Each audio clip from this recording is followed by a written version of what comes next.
Bismillahirrahmanirrahim. Assalamualaikum warahmatullahi wabarakatuh.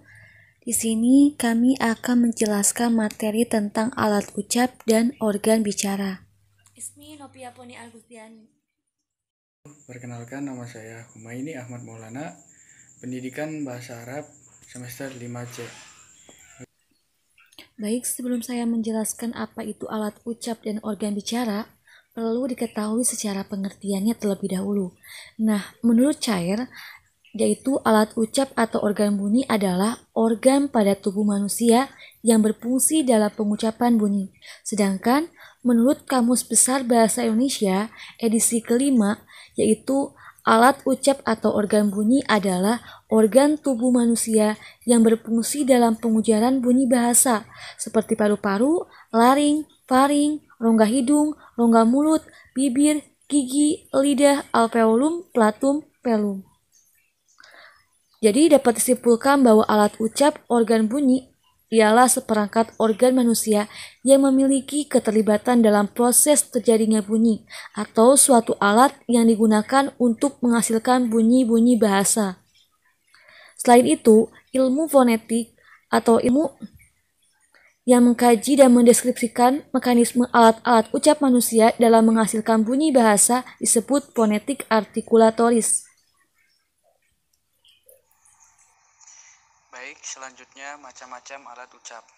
Yang pertama ada laring, kedua vokal band, yang ketiga ada farim, keempat tongu, kelima valet, keenam uvula, dan ketujuh rongga hidung.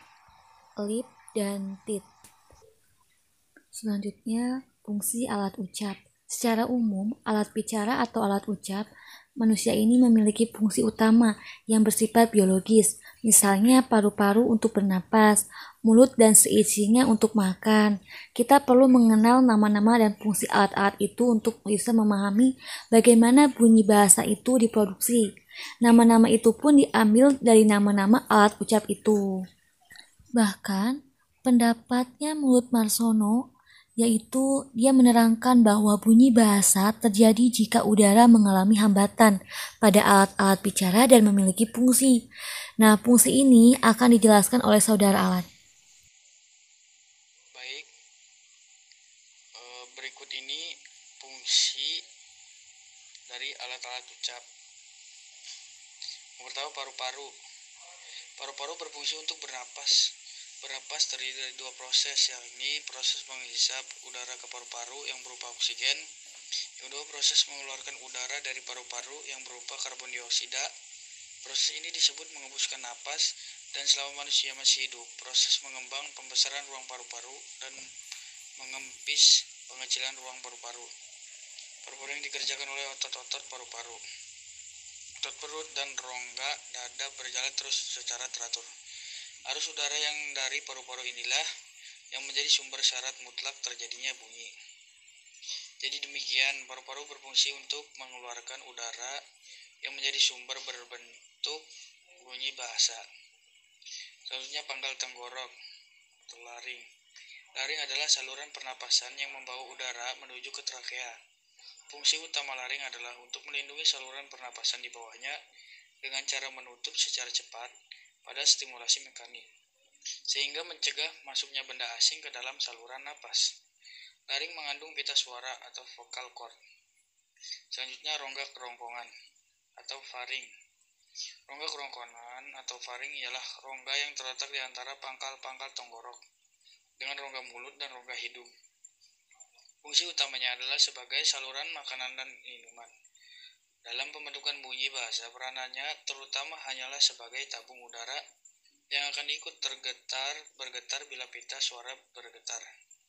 Bunyi dihasilkan faring ini disebut bunyi faringal. Selanjutnya, langit-langit atau palet. Langit-langit terletak di bagian atas rongga mulut yang memanjang dari pangkal gigi di bagian depan sampai anak lidah tekak di bagian belakang.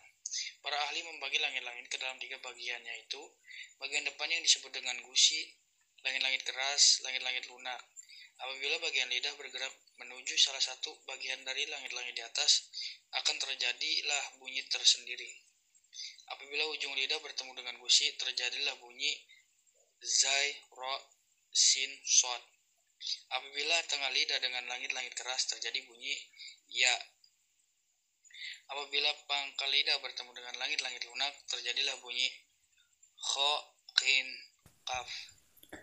Baik, selanjutnya saya akan melanjutkan tentang lubang hidung, yang mana lubang hidung ini merupakan lubang yang dapat mengeluarkan udara ketika posisi langit-langit lunak menurun, dan membuka jalan di depan udara yang keluar dari dua pita suara supaya dapat lewat melalui hidung. Kondisi ini biasanya dirasakan ketika mengucapkan bunyi nun dan mim yang dengung gitu. Selanjutnya gigi. Gigi merupakan organ ucap yang bersifat tetap. Para peneliti bunyi pun membagi gigi menjadi dua bagian, yaitu gigi bagian atas dan gigi bagian bawah. Walaupun gigi bawah dapat digerakkan ke bawah dan ke atas, namun dalam pembentukan bunyi bahasa tidak banyak berperan, hanya bersifat membantu saja. Yang berfungsi penuh sebagai artikulator atau dasar artikulasi adalah gigi atas bekerja sama dengan bibir bawah atau ujung lidah. Gigi mempunyai fungsi yang sangat penting dalam proses-proses lahirnya bunyi bahasa, seperti pengucapan bunyi dal, ta, fa. Selanjutnya, lidah. Lidah adalah sejenis otot yang memanjang di rongga mulut. Organ ini terdiri dari beberapa unsur yang tersusun rapi, seperti otot-otot dan syaraf-syaraf. Di bagian ujung lidah, semacam saraf yang berfungsi sebagai alat perasa. Sebenarnya, lidah ini dibagi menjadi 5 bagian. Ada ujung lidah, pinggir lidah, depan lidah, pangkal lidah, dan akar lidah.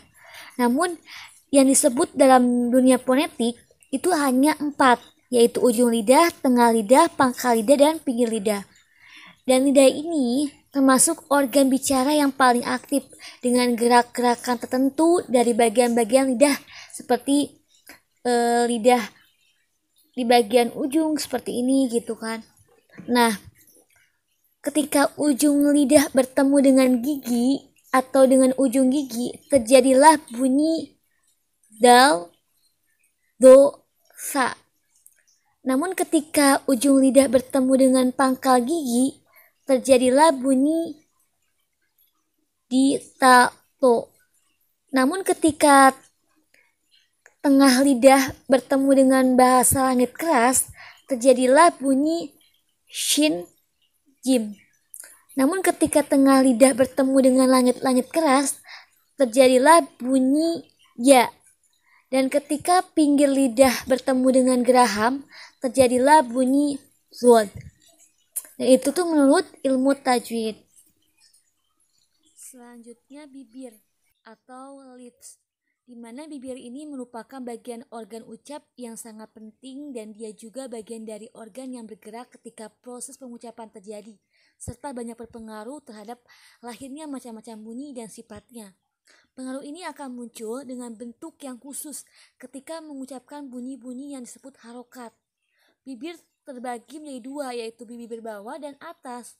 Fungsinya juga memiliki fungsi sebagai pintu penjaga rongga mulut dalam pembentukan bunyi bahasa, yaitu sebagai artikulator pasif yang bekerjasama dengan bibir bawah, dan sebagai artikulator aktifnya, yaitu dua bibir terkadang tertutup secara sempurna, tapi kadang juga terbuka, dan posisinya renggang sampai pada batas tertentu. Ketika mulut tertutup dan terbuka, terdapat tingkatan-tingkatan. Mulut tertutup secara sempurna ketika mengucapkan bunyi ba, dan terbuka apabila mengucapkan bunyi-bunyi kasroh dan fathah. Mungkin itu saja yang dapat kami sampaikan. Kurang lebihnya mohon maaf dan terima kasih.